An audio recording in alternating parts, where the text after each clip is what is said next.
अब्दुल्ला ने जो कुछ सीखा है वो अपनी माँ के पेट में आवाज़ें सुनी होंगी, पैदाइश के बाद जो कुछ सुना होगा हमारे दोनों बच्चों ने, उसमें जाहिर है लोगों को उनका हक दिलाने की बात ही होगी। पहली बार मैं किसी ऐसे शहर में जाता हूँ जहाँ मुझे लगता है कि लखनऊ के बराबर खूबसूरत है।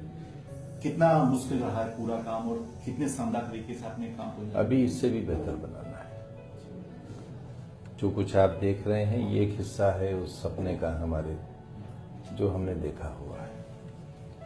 आम तौर पर लोगों ने ये सपना भी नहीं देखा था, इसलिए कि सपना देखने वाले दिमाग को यहाँ के नवाबों ने और जो लोग चुनकर आए उन्होंने उनके दिमागों को बिल्कुल बिल्कुल खत्म कर दिया था। ब्रेन किलिंग हुई थी यहाँ। लोग सोचना ही नहीं चाहते थे, सोचने का एहसास नहीं छोड़ा था, सोचने की ताकत नहीं छोड़ी थी। उन्हें बस ये मालूम था कि जो सरकार सोचेंगे बस वही हमारा मुकद्दर है, और सरकार जो सोचते थे उसमें जहालत, बेरोजगारी, अय्याशी, इसके अलावा कुछ नहीं सोचते।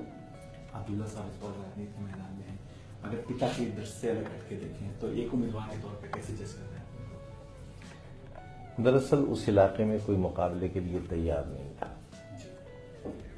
नवाबों का बड़ा हवा रहा है। हमने भी जब राजनीति की शुरुआत की थी तो फ्यूडलिज्म के बड़े चैलेंजेस थे हमारे सामने। अंग्रेज, नवाब, कांग्रेस, यहाँ के रईस लोग और क्रिमिनल्स, ये इतने ज्यादा फैक्टर्स थे जिनमें किसी एक आम खानदान से, आम परिवार से कोई व्यक्ति निकलकर, किसी मोहल्ले की गली के घर से निकलकर इन लोगों से आंख में आंख डालकर बात करे, इनसे पंजा डाले, ऐसा सोचा नहीं जा सकता था। लेकिन हुआ। पहले इरादा किया, फिर अपने इरादे को खूब तोला अपनी ही तराजू में, और फिर नतीजा ये निकाला कि मैं मुकाबला करना चाहिए, लोगों को उनका हक दिलाना चाहिए। तो अब्दुल्ला ने जो कुछ सीखा है वो अपनी माँ के पेट में जो आवाज़ें सुनी होंगी, पैदाइश के बाद जो कुछ सुना होगा हमारे दोनों बच्चों ने, उसमें जाहिर है लोगों को उनका हक दिलाने की बात ही होगी। और जहां तक स्वार टांडे का सवाल है, आप वहां के हालात देख लीजिए।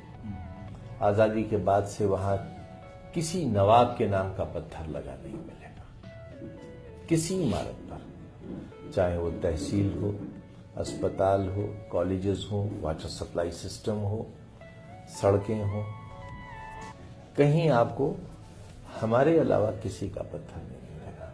हमारे लोग नहीं भी चुने गए तो हमने कोई उनके साथ तासुब नहीं किया, कोई भेदभाव नहीं किया, उनका विकास करते रहे। एक साल में तकरीबन 350 करोड़ रुपए खर्च हुआ है।